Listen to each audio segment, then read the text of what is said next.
Vamos entrar agora no código-fonte da aplicação. Como eu já havia mencionado anteriormente, a aplicação é composta por três projetos: a parte cliente, a parte servidor e uma parte comum. Tanto a parte cliente como a parte servidor referenciam esse projeto comum. Como que a gente faz isso? Bom, vou pegar como exemplo o cliente. Vou clicar com o botão direito, acesso Properties, a última opção do menu. Venho em Java Build Path e escolho Projects. Aqui eu posso dizer para o Eclipse que eu tenho um projeto que depende de outro projeto, né? Então ele vai usar classes que está em outro projeto. Basta que eu venha aqui e adicione, né? Então no caso aqui eu estou no projeto cliente e estou importando, né, as classes do projeto common. A mesma coisa eu faço aqui no projeto server. Basta que eu venha aqui e adicione, né? Caso contrário, eu não vou ter acesso às classes definidas em common. Falando em common, vou começar por ele, né? Aqui estão as classes do projeto common. Algumas coisas eu já falei anteriormente, então deixa eu abordar rapidamente. Primeiro, a classe UI Utils, que tem alguns utilitários para trabalhar com interface gráfica. Tá? Então são todos utilitários que no caso são métodos estáticos, né? E que fazem algumas coisas que são genéricas às classes de interface gráfica. Primeiro é o método CenterWindow, onde eu passo uma subclasse ou uma classe window e automaticamente esse método faz o posicionamento dessa janela no meio da tela. Né? Como é que ele faz isso? Ele utiliza esse objeto toolkit para obter a resolução da tela em termos de largura e altura em pixels. E aí ele chama o método setLocation, né? Fazendo aqui uma conta para que a janela fique alinhada de acordo com a resolução da tela. Outro método que tem aqui é o displayException, onde você passa um componente pi, no caso, né? O pi do componente onde você quer abrir a caixa de diálogo de erro e passa a exceção gerada. Esse método vai fazer um print stack trace no console e vai chamar uma caixa de diálogo de erro. Tá? No Java, no Swing mais especificamente, a gente utiliza o método estático jOptionPane.showMessageDialog para exibir uma caixa de diálogo rápida. Né? Nesse caso aqui, eu quero exibir uma caixa de diálogo de erro, então eu passo aqui como último parâmetro jOptionPane.errorMessage. Preciso fornecer também o título da janela, que está aqui, exceção lançada, e o texto que vai aparecer para o usuário. No caso, eu vou ler a mensagem que vem dentro da exception, certo? E por fim, eu também passo o parent, né, que é o pai dessa caixa de diálogo. Por quê? Porque o alinhamento da caixa de diálogo vai ser feito sempre com base no pai. Né? Então, se você diz, por exemplo, que o pai dessa janela é o seu frame, né, a sua janela principal da aplicação, então a sua message dialog vai ficar centralizada de acordo com as coordenadas dessa tela da janela. Por último, eu tenho aqui também o método displayAlert, que é semelhante ao anterior, mas ao invés de mostrar uma exceção, mostra um alerta. Então você também passa um parent, um título e uma mensagem. Ele faz a mesma coisa, né? A diferença é que aqui ele chama a constante jOptionPane.warningMessage para dizer que é uma caixa de diálogo de mensagem e não de erro. Então essa é a classe UIUtils. Além disso, esse projeto conta também com duas classes de exceção. A primeira é a chatException, que é uma exceção genérica do chat, né, que eu criei para ser lançada quando alguma coisa acontece dentro da aplicação. Então, uma aplicação padrão que herda de exception, uma exceção simples, checked exception. Né? E tenho também a exceção duplicate name exception, que herda de chat exception. Por que eu preciso disso? Eu vou mostrar depois que quando o cliente vai se conectar no servidor, o que acontece, por exemplo, se eu já tenho um usuário conectado com o mesmo nome. Nesse caso, a nossa aplicação vai negar a conexão, tá? Se você tentar conectar o seu cliente ao servidor e já existir um cliente com este nome conectado, o servidor vai lançar uma exceção desse tipo, Duplicate Name Exception, e aí o cliente vai ter que solicitar um novo nome.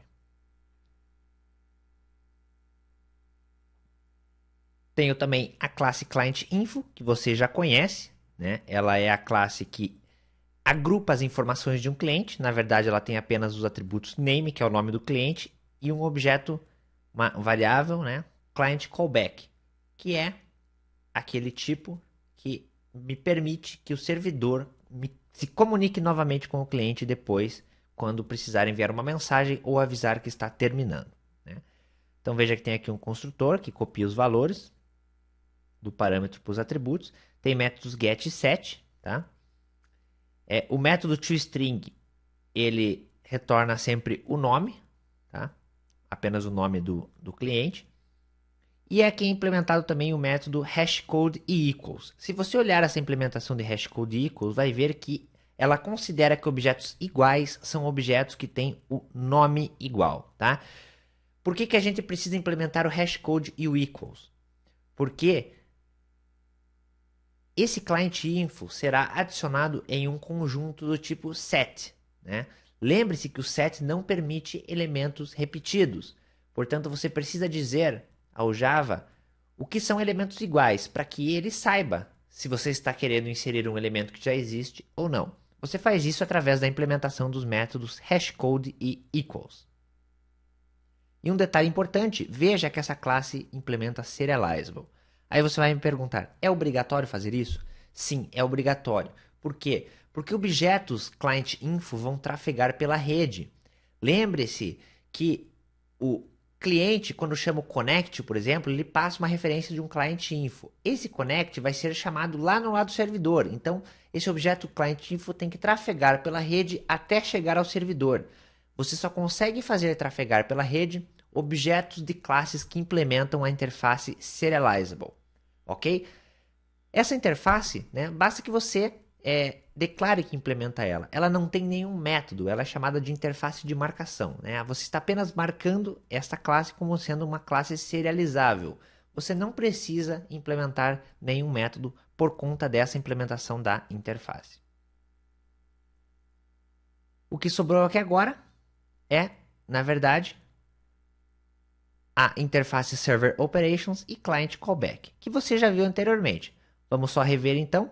Server Operations, que é a interface utilizada pelo cliente para se comunicar com o servidor, né? Então, ela tem o método connect, tem o método disconnect e tem o método send message, né? Então, são operações que o cliente tem interesse em chamar no servidor.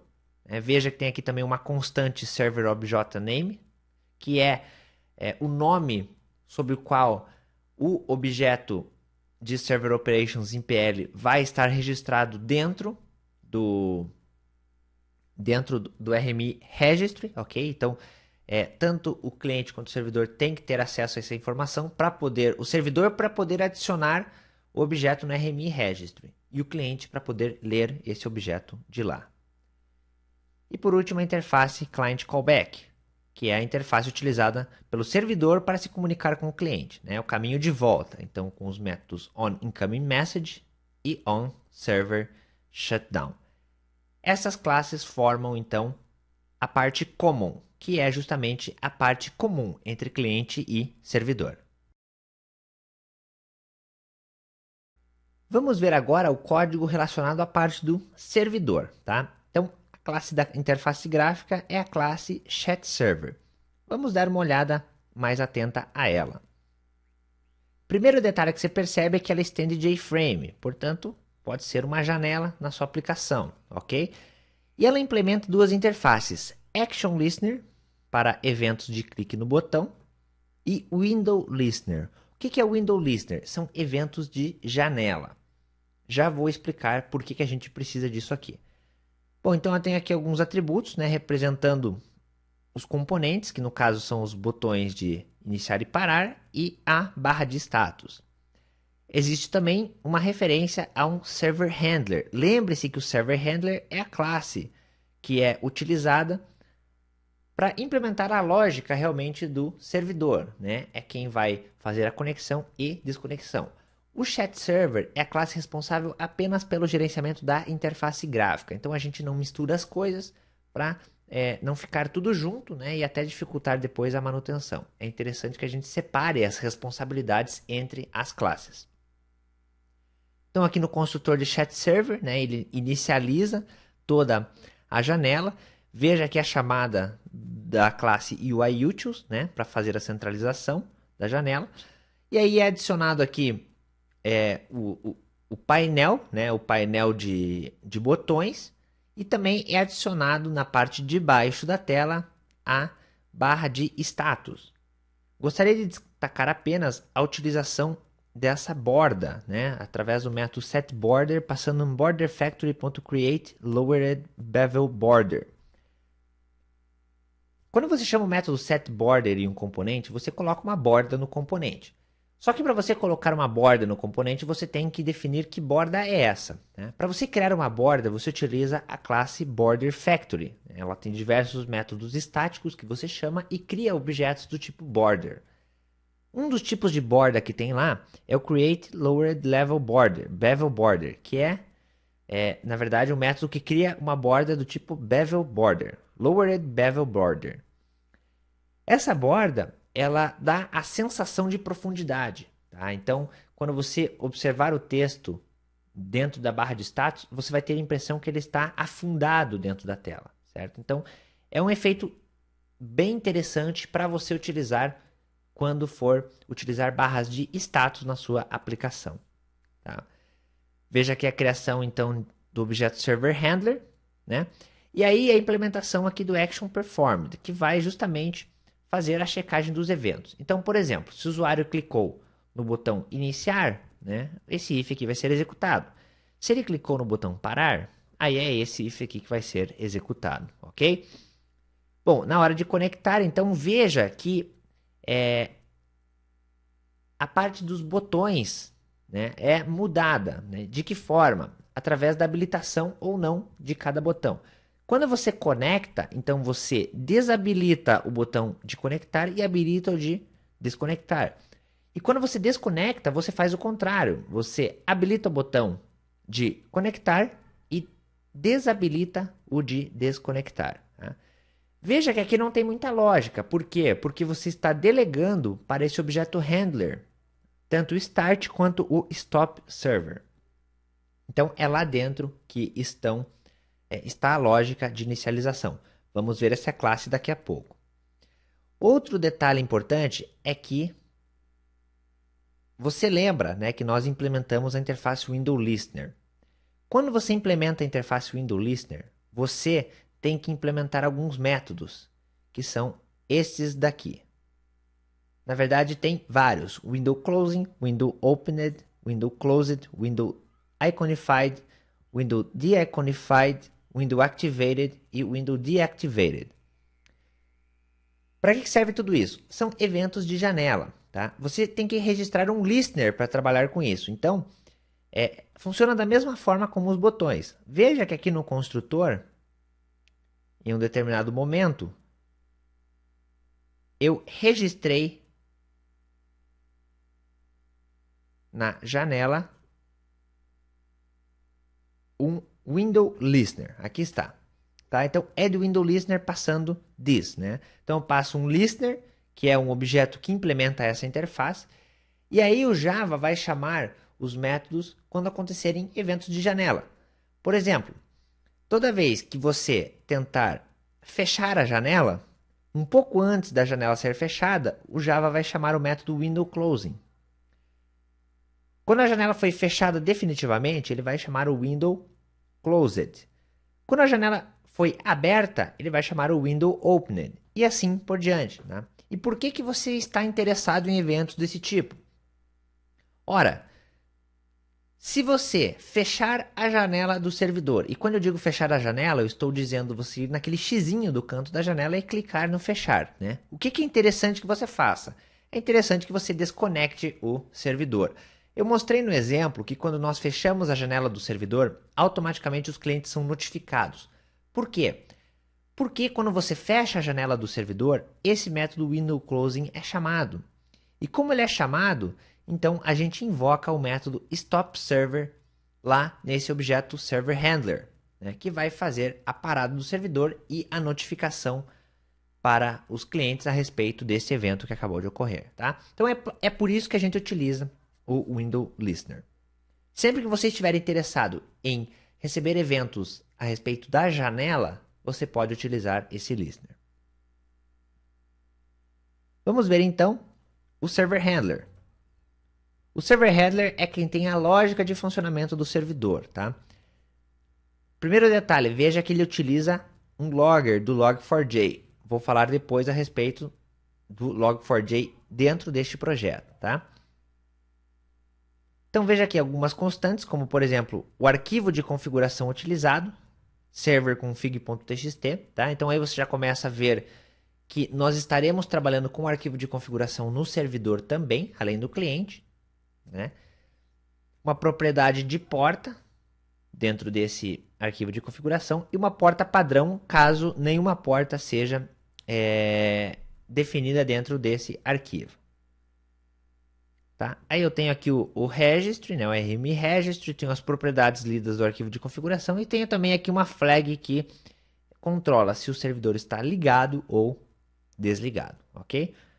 Além disso, tenho também o server operations, que é justamente o objeto que eu vou utilizar para fazer o envio das mensagens, né? Porque no momento, por exemplo, que o servidor desconecta, ele precisa enviar uma mensagem para os clientes.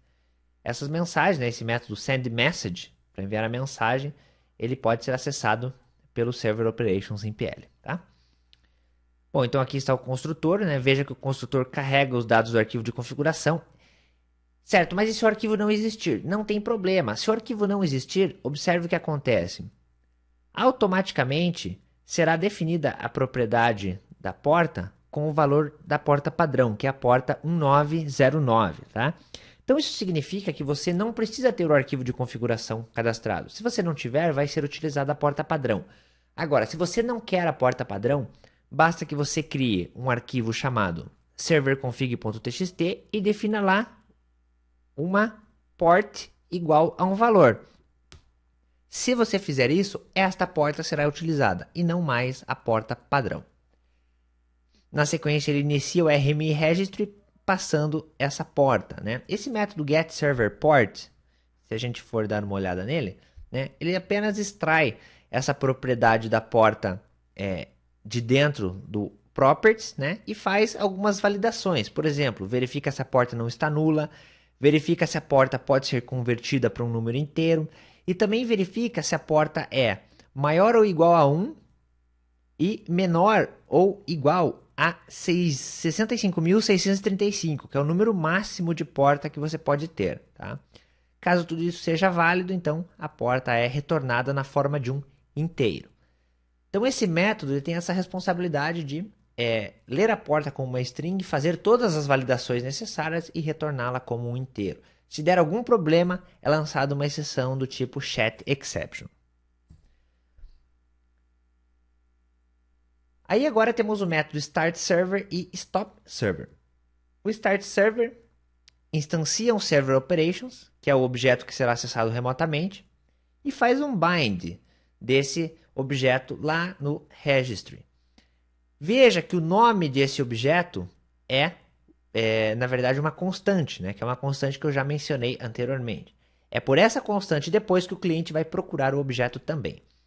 Marca o servidor como iniciado, né? Então muda a flag para true e retorna a porta do servidor. Né? Por quê?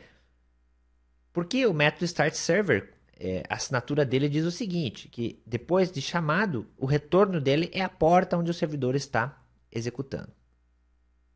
E o método stopServer? O método stopServer, se o servidor não estiver iniciado, já está parado, então o stopServer não precisa fazer nada, simplesmente retorna, ok? Caso contrário, eu faço a remoção do objeto remoto de dentro do registry, ok? E aí, para cada cliente, né? Para cada cliente que eu tenho cadastrado. Onde é que estão esses clientes? Estão lá no Server Operations, tá? Que é uma classe que eu vou falar depois, o Server Operations IPL. Então eu tenho essa lista de clientes cadastrados no chat, né, conectados naquele momento. E aí para cada um deles eu obtenho primeiro o callback deles, né, que é um objeto do tipo client callback. E aí, de posse desse callback, eu chamo o método onServerShutdown, tá? Aí você vai ver um detalhe importante aqui, tá? Veja que eu estou iniciando uma thread nova e para cada cliente eu estou chamando o método onServerShutdown dentro de uma thread à parte. Por que eu estou fazendo isso? Tá? O motivo, na verdade, é simples. As chamadas RMI são síncronas, tá? Isso significa que quando você faz uma chamada remota, enquanto aquela chamada não retornar alguma coisa, você vai ficar preso, né? O seu código vai ficar parado aguardando a resposta para que só depois que a resposta chegue ele possa continuar a executar, tá? Nesse caso aqui, eu não preciso ficar aguardando os clientes responderem, ok? Eu posso simplesmente enviar a mensagem e esquecer o retorno. Eu não estou interessado no retorno das informações, até porque o cliente não tem que retornar nenhuma informação, tá? Então eu não preciso esperar que o cliente faça o processamento do recebimento dessa mensagem para continuar executando. É por isso que eu faço então o lançamento, a chamada desse método onServerShutdown dentro de uma thread à parte, justamente para não bloquear o meu código, né? Dessa forma, então, enquanto um cliente está processando, eu já posso enviar a mensagem para outro, enquanto esse outro está processando, eu posso enviar para outro e assim por diante, ok? No final das contas, eu finalizo, né, com os clientes, tiro todos eles da lista, que significa que não tem mais ninguém conectado, e agora marco o servidor como parado, né? Então mudo a flag para false. Então este é o Server Handler, que tem justamente a lógica de conexão e desconexão. E por último, Server Operations IPL, né? Só lembrando que esse objeto é o objeto onde vão cair as requisições do cliente. Então, quando o cliente precisar se conectar, se desconectar ou mandar mensagens, é nesse objeto que essas requisições caem, certo? Esse objeto, então, será acessado remotamente. Ele é um objeto, então, do RMI, né? Remoto. Eu utilizo aqui um Simple Date Format com o padrão hora, minuto e segundo para utilizar na formatação da mensagem, né? Você deve ter percebido que a hora sempre vai inserida junto com a mensagem, né? Então, eu utilizo esse formatador para formatar a hora atual. Tenho aqui a minha lista de clientes únicos, né? Porque eu tenho um set de client info, né? É justamente por causa disso que é importante eu implementar o equals e o hashcode dentro da classe client info, né? E aí o método connect. Bom, o método connect será chamado quando um cliente quiser se conectar. Esse cliente passa o seu client info como parâmetro. Como é que eu faço então? Eu adiciono simplesmente esse cliente na minha lista, tá? No meu set. Um detalhe importante, o add do método set, da classe set, né? Ele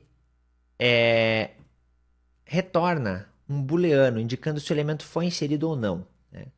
Pode acontecer, por exemplo, de você pedir para dar um add e o elemento não ser inserido? Sim, pode, se o elemento já existir, tá? Então, digamos que você tem um cliente com o nome X e você dá um add em um outro client info com o nome X. Essa chamada vai retornar false. Por quê? Porque você está tentando adicionar um elemento que já existe, então ele não foi adicionado, tá? Por que eu verifico isso? Porque se não foi adicionado, né, então eu faço o teste aqui embaixo. Se não foi adicionado, eu lanço uma exceção do tipo Duplicate Name Exception, dizendo que o nome X já existe no chat, tá? Então eu não permito que nomes duplicados sejam utilizados no chat. Isso mostra, inclusive, uma característica interessante aí do RMI, né? Você consegue lançar exceções remotamente também, né? Então, essa exceção aqui que eu estou lançando no servidor vai chegar lá no cliente sem problema nenhum, ok? Então, eu posso lançar exceções remotas, sim. Bom, mas se deu tudo certo, né? Se eu conseguir adicionar, aí eu crio uma mensagem, né? De X entrou no chat, formato essa mensagem através do método formatMessage from server to client, passando a mensagem, né? E chamo o método broadcastMessage, que é justamente quem distribui a mensagem para todos os clientes cadastrados na lista de clientes conectados, né? Todos os que estão naquele set. O método disconnect é o contrário, né? Ele faz a desconexão, então ele tira o client info passado como parâmetro da lista de clientes, gera uma mensagem, né? E essa mensagem é formatada através do método format message from server to client. Essa mensagem formatada, então, é feito o broadcast, né? Enviada para todos os clientes que sobraram no chat. Já o método send message é chamado pelo cliente quando ele quer enviar uma mensagem. Nesse caso, o que o servidor faz? Primeiro, formata a mensagem através do método format message from client to client e depois distribui a mensagem, tá? Então você pode perceber que existem duas formas de você formatar a mensagem. São esses dois métodos que estão aqui. Format message from server to clients e format message from client to clients. Por que existem duas formas de formatação? Simples, porque existem duas formas de mensagem. Existe um tipo de mensagem que é a mensagem gerada pelo servidor. É aquela que o servidor gera e precisa distribuir para os clientes. Que mensagens são essas? Por exemplo, o cliente X se conectou, o cliente X se desconectou. Esse tipo de mensagem é gerada pelo servidor. Tá? A formatação dela segue o padrão de colocação da hora e depois a mensagem propriamente dita, ok? E agora existe um outro tipo de mensagem que não é gerada pelo servidor, mas gerada por um cliente, que é aquela mensagem que você digita no chat e clica em enviar. Essa mensagem chega no servidor, né? Ele não vai gerar a mensagem, ele simplesmente formata essa mensagem e distribui. Como que funciona a formatação nesse caso? Nesse caso, além de você colocar a hora e a mensagem, você também tem que colocar qual é o nome do cliente, para que as outras pessoas do chat fiquem sabendo quem é que mandou aquela mensagem, certo? Então, é por isso que existem dois métodos, porque existem também dois tipos distintos de mensagem. E por fim, né, o método broadcast message, que é justamente quem distribui as mensagens. O método broadcast message, ele itera sobre a lista de clientes, né? Para cada um deles, ele faz a recuperação do client callback, que é o método, que é o objeto que ele vai utilizar para se comunicar com o cliente, e vai chamar o método onIncomingMessage para cada cliente, tá? Passando a mensagem como parâmetro. Outro detalhe importante, né, que eu já comentei anteriormente, isso é feito dentro de uma nova thread, né, justamente para não bloquear o servidor. Então o servidor simplesmente manda a mensagem para o cliente e antes de retornar o método, já vai mandando para os outros, ok? Então ele não precisa ficar aguardando até que cada cliente processe a mensagem para que ele possa enviar para o outro. Quando você coloca esse código dentro da thread, você dá uma característica de chamada assíncrona, né? Então você chama e esquece, você não está mais interessado em quanto tempo vai levar para processar, se vai retornar alguma coisa, nada disso, tá? Você simplesmente faz uma chamada e não se preocupa mais com ela. Você sabe que ela vai chegar do outro lado, a hora que chegar, chegou, né? Se demorar mais um pouco também tudo bem, isso não vai afetar o código do servidor. Então essas são as classes que compõem o projeto do servidor, tá? Um detalhe importante, o servidor utiliza log4j. Por quê? Se você voltar aqui no Server Operations em PL, vai ver que eu tenho aqui um logger, né? E algumas coisas são logadas. Principalmente aqui, ó, envio de mensagens, tá? Todas as mensagens estão sendo logadas. Logadas aonde? Logadas em um arquivo e no console, de acordo com o que está definido no log4j.properties. Veja que eu tenho aqui então um root logger com o level info e com os appenders stdout e logfile. Stdout é esse appender aqui, ó. É o appender que joga a mensagem no console, utilizando esse formato de conversão. E eu tenho também o appender que joga num arquivo chamado server.log, cujas mensagens possuem este padrão aqui, tá? Então, isso é interessante porque eu consigo além de tudo, né, ainda ter no meu servidor um log das mensagens que estão trafegando. Então, todo mundo que conversar no chat, sempre que uma pessoa mandar uma mensagem para outra, isso vai ficar gravado no arquivo de log do servidor. Como você pode ver aqui, por exemplo, server log, né? você consegue ver a lista de informações, né, que trafegaram no servidor. Então, todas as mensagens geradas pelo servidor e enviadas para os clientes, como também as mensagens de um cliente para os outros, né, as distribuídas. Você consegue ter tudo isso aqui com data e hora, tudo muito bem especificado. Tá? Então, é uma outra característica desse servidor de chat. Ele possui também um mecanismo de log implementado.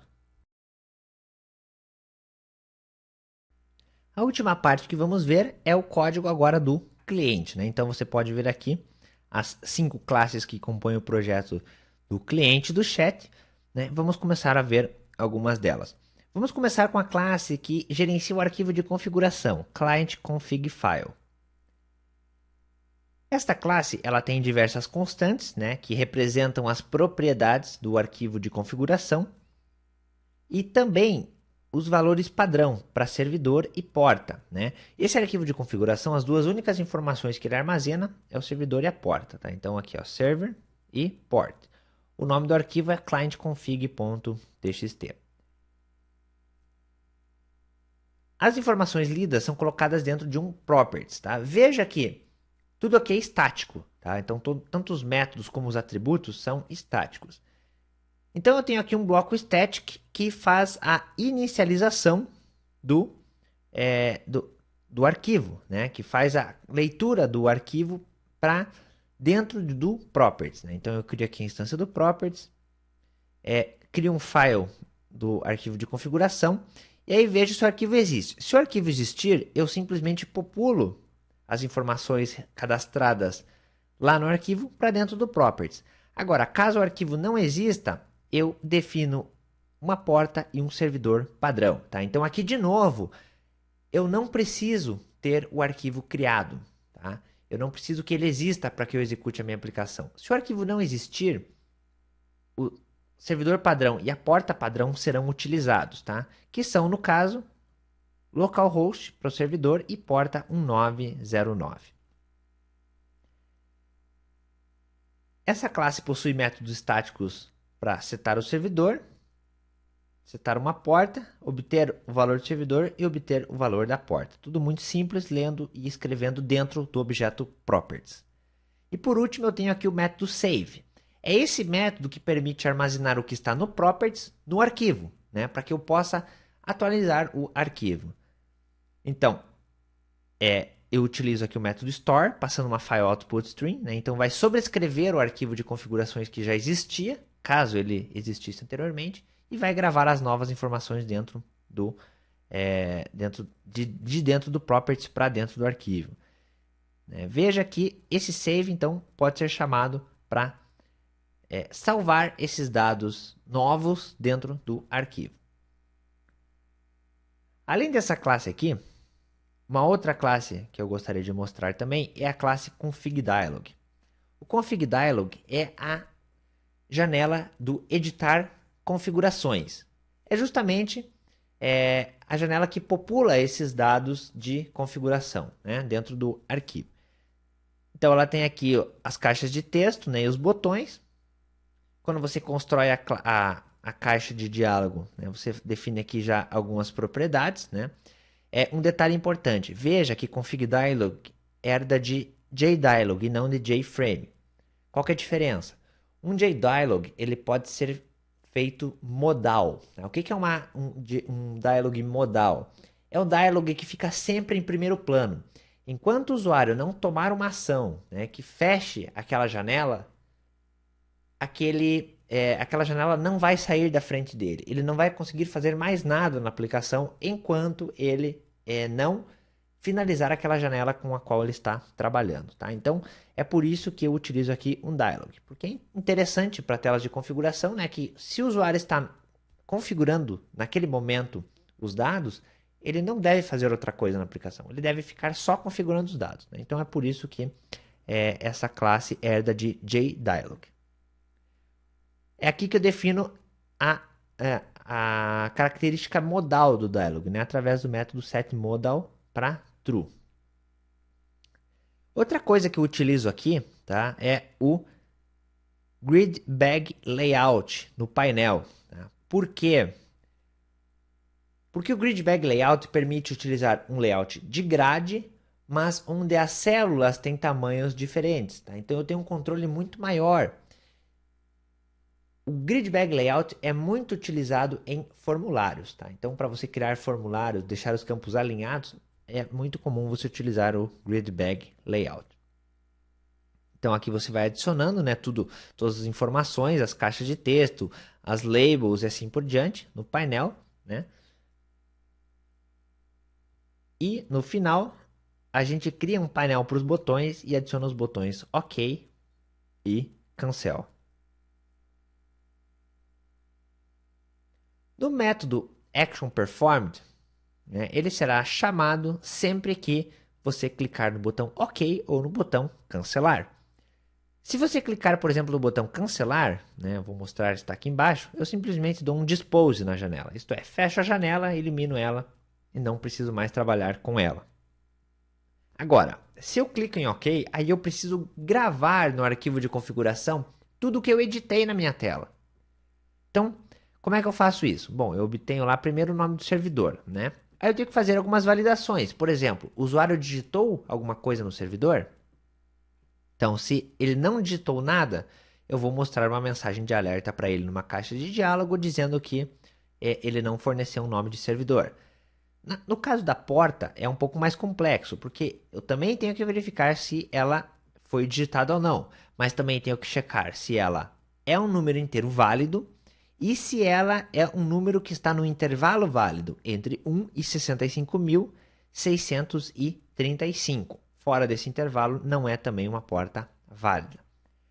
Se a validação funcionou com sucesso, basta que eu chame o método setServer e setPort do meu client config file, que eu mostrei anteriormente, para definir um novo valor de servidor e de porta.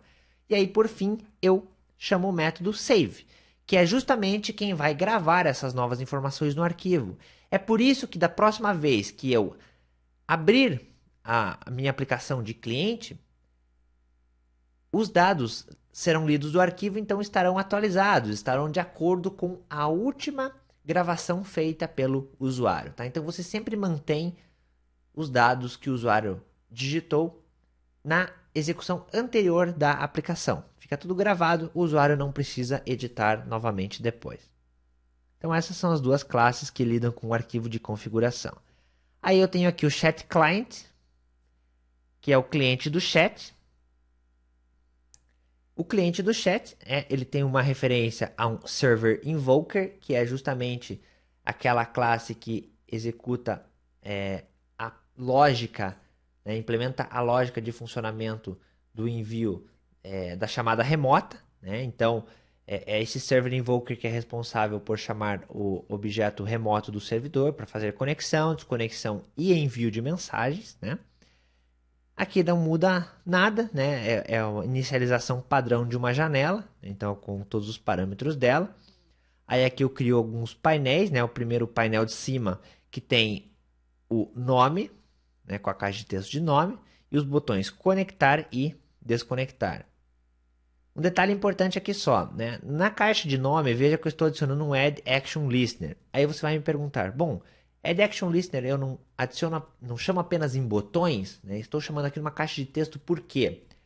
Ora, se você estiver numa caixa de texto e apertar um Enter, isto vai disparar um Action Event, tá? Então, se você adicionar na caixa de texto um Add Action Listener, você pode interceptar esse evento, tá? E tratar ele da mesma forma que você trataria se a pessoa tivesse clicado no botão conectar. Tá? Então isso facilita até em questão de usabilidade, porque daí a pessoa não precisa clicar em conectar, ela pode simplesmente digitar o nome e dar um Enter. Outro detalhe importante é o seguinte, eu tenho uma caixa do tipo Text Area, que é a caixa onde serão exibidas as mensagens dos usuários, tá? Essa caixa, primeiro que ela não pode ser editável, então eu chamo o método setEditableFalse. Isso significa que eu não posso alterar os dados que estão lá dentro, tá? Não posso ir lá manualmente digitar nessa caixa, tá? Eu só posso digitar lá na caixa de mensagens e não na caixa onde as mensagens são exibidas, ok? E outro detalhe importante, O JTextArea ele não tem scroll, né? Então, se você precisar rolar a tela tanto para a lateral quanto para cima, né, ou para baixo, ele não possui suporte a esse tipo de coisa. Então, como é que você faz para dar suporte a um componente, né, dar suporte a scroll? Você incorpora esse componente, coloca ele dentro de um outro componente chamado JScrollPane. Tá? Então, veja que aqui estou criando o scrollPane, passando com o parâmetro txt messages. E aí sim, é esse scrollPane que eu adiciono no painel. Tá?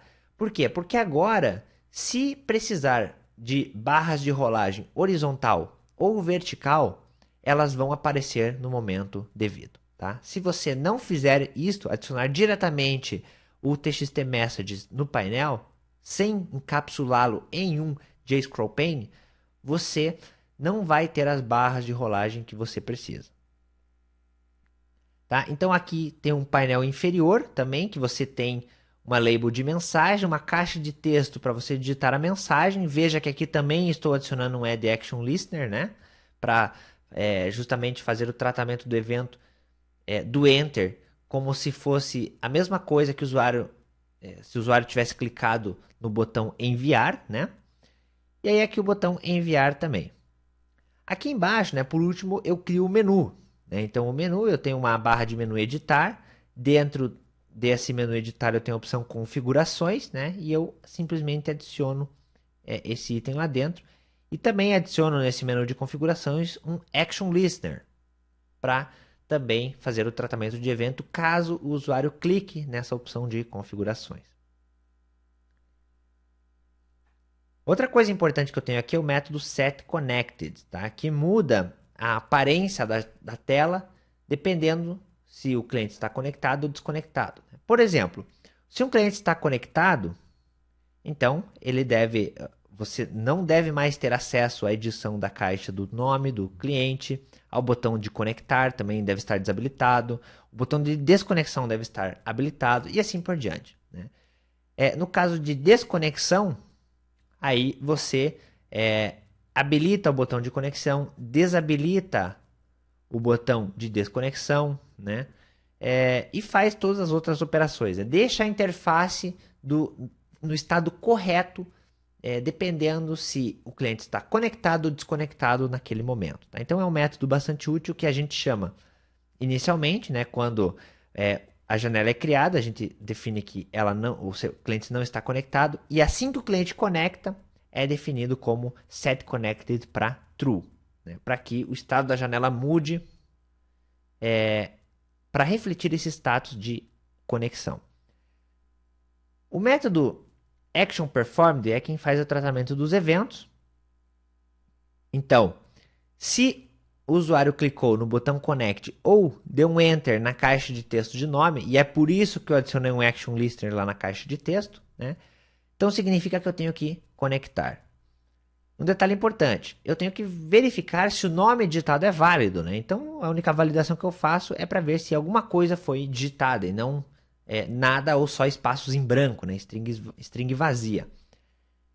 Caso isso aconteça, eu simplesmente não faço nada. Eu chamo só o método requestFocus em txtname. O que o requestFocus faz? O requestFocus dá o foco ao componente. Né? Então, se você estava digitando um nome, clicou no botão conectar, quem está com foco agora é o botão conectar. Né? Mas digamos que você deixou o nome vazio. O que acontece? Esse foco volta para a digitação do nome. Né? Então é uma questão de usabilidade também, porque daí automaticamente o foco já está no componente para que o usuário possa de novo fazer a digitação sem que ele precise manualmente ir lá clicar sobre o campo para depois digitar. Tá? Então o método requestFocus faz esse tipo de coisa. Bom, se você digitou o nome corretamente, então você lê o servidor, lê a porta e chama o método connect do server invoker. Você vai notar aqui que isso é exatamente o que a gente viu naquele diagrama de sequência inicial. Né? A gente obtém a porta, o servidor, cria um novo server invoker e chama o método connect. Se for clicado o botão disconnect, aí você chama o método disconnect lá no seu server invoker. Quando o usuário clica no botão enviar ou dar um Enter na caixa de digitação de mensagem, a gente precisa enviar a mensagem para o servidor, né? Então, de novo, verifico se essa mensagem não é vazia. Se for, eu simplesmente volto o foco para a caixa de mensagem para que o usuário digite novamente. E se não for, eu chamo no meu Server Invoker o Send Message, isto é, estou pedindo para que o Server Invoker invoque o servidor dizendo que é para enviar esta mensagem aqui para os clientes. Tá? Veja que também, né, como até para facilitar a vida do usuário, depois que essa mensagem é enviada, a caixa de texto é limpada, né, então ela deixa de ter o texto e o foco volta para ela. Então já fica prontinha para que o usuário possa digitar uma nova mensagem. O método showMessageFromServer é invocado, né, pelo servidor lá, quando o servidor precisa enviar uma mensagem para o cliente, ele vai chamar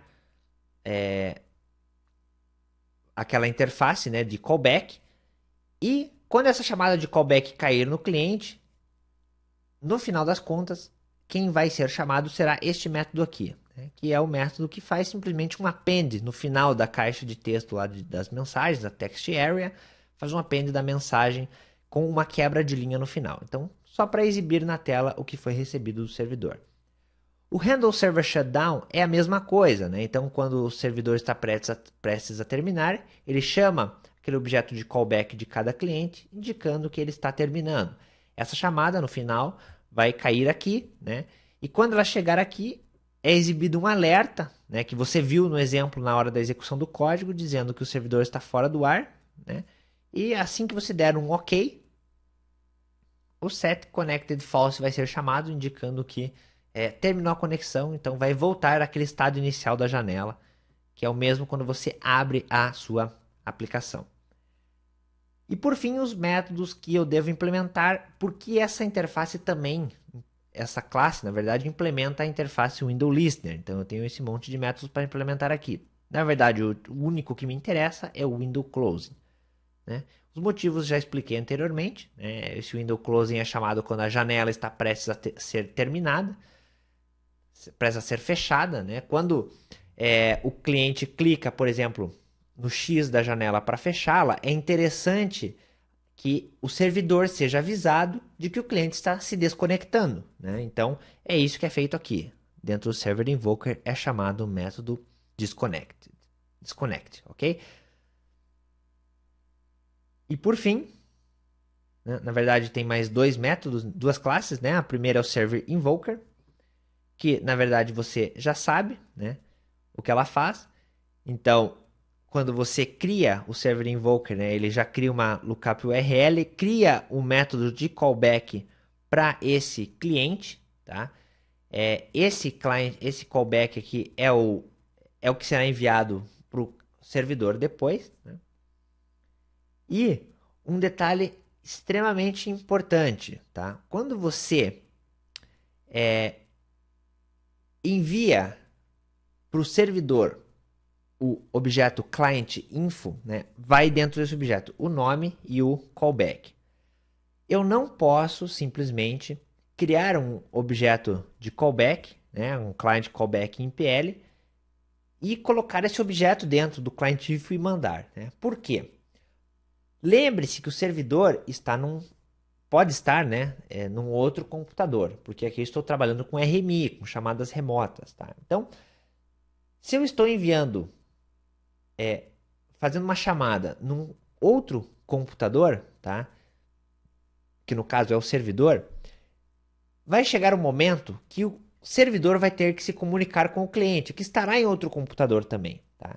Então eu não posso simplesmente passar esse objeto como parâmetro. Eu tenho que passar o stub do objeto. Por que o stub? Porque é através do stub, né, como você já conhece a arquitetura do RMI, né, é através do stub que é feita a chamada remota. Porque essa chamada que o servidor faz no cliente também é uma chamada remota, né? Ele vai invocar um cliente que está em outro computador diferente do dele. É por isso que existe essa linha aqui, ó. Eu faço um Unicast Remote Object e chamo o método toStub nessa classe, passando esse objeto callback em PL. Quando eu faço isso, na verdade, eu estou retornando um stub com base nesse objeto callback em PL. tá? É esse stub que deve ser fornecido para o servidor. Isso é uma regra muito importante em RMI. Sempre que você quiser enviar um objeto de callback para um computador remoto, tá? Você precisa enviar o seu stub. A sua referência nunca é o seu objeto, mas sim o seu stub, tá? É a forma que o outro computador vai ter de te acessar depois pela rede, tá? Se você não mandar o stub, ele não vai conseguir te localizar na rede, certo? Porque a chamada vai ser feita local lá no servidor e nunca vai chegar até você, tá? Então, muito importante você converter esse callback, client callback em PL em stub e enviar esse stub como parâmetro para o servidor, tá? Então, esse client info fica armazenado como um atributo, né? Ele é sempre o mesmo para esse cliente, então a gente armazena como um atributo. Quando o método connect é chamado, simplesmente é feito um lookup, utilizando aquela URL de lookup já construída anteriormente, e isso retorna um objeto server operations. Esse server operations tem o método connect, então a gente chama o connect passando o client info. Esse connect é uma chamada remota que vai cair lá no servidor, né? E aí eu tenho uma flag também que marca, dizendo que marca que o cliente como estando conectado, ok? O disconnect ele só tem efeito se o cliente está conectado, então se não está conectado ele simplesmente não faz nada, né? Agora, se ele está conectado, é chamado o método disconnect passando o client info e é mudado o estado de conexão para false. E a outra operação que tem é a operação send message, né? Que é quando você quer enviar uma mensagem para o cliente. Nesse caso, o server operations apenas a gente apenas aqui, né, no service invoker chama no server operations o método send message, passando o client info e a mensagem a ser enviada para o servidor, né? Essa operação também é uma operação remota, né? Todas as operações feitas, chamadas em server operations são remotas, né, e vão cair lá no servidor, que vai fazer o processamento da mensagem, como nós já vimos anteriormente. E por fim, né, quando o servidor precisar invocar o cliente, né, naquele callback que eu comentei anteriormente, essa chamada vai cair nesse objeto aqui, client callback in PL, que é justamente a classe que implementa a interface client callback. Veja que ela tem uma referência a um chat client chamado frame e também ao server invoker. Quem implementa essa interface deve implementar os métodos onIncomingMessage e onServerShutdown. Então, o método onIncomingMessage será chamado pelo servidor quando ele quiser enviar uma mensagem para esse cliente, né, que eu estou trabalhando. Quando essa mensagem cai aqui, eu delego, né, a exibição dessa mensagem para minha classe de chat client. Então eu chamo lá no meu chat client o método showMessageFromServer, que vai exibir na tela a mensagem. Já mostrei anteriormente a implementação desse método para você. A mesma coisa acontece quando o servidor vai terminar e invoca um método de callback no cliente onServerShutdown, né? Então, isso é a forma que o servidor tem de avisar que está terminando. Nesse caso, eu chamo no meu chat client o handle server shutdown, né? Que vai justamente mostrar aquela caixa de diálogo, mostrando que o servidor a partir de agora está fora do ar, né? Quando eu faço isso, eu também marco o meu server invoker como desconectado, né? Então chamo lá o método setConnected para false. Então, estas são todas as classes que compõem o projeto, né? Veja que se você entende inicialmente como é a arquitetura da aplicação, né, naqueles diagramas que eu comentei, qual que é o mecanismo de funcionamento, a implementação acaba se tornando simples, né? Veja que com pouco código você consegue fazer uma aplicação de chat bem completa em RMI, ainda com suporte a logs e também com suporte a toda a questão de desconexão de clientes e desconexão de servidores.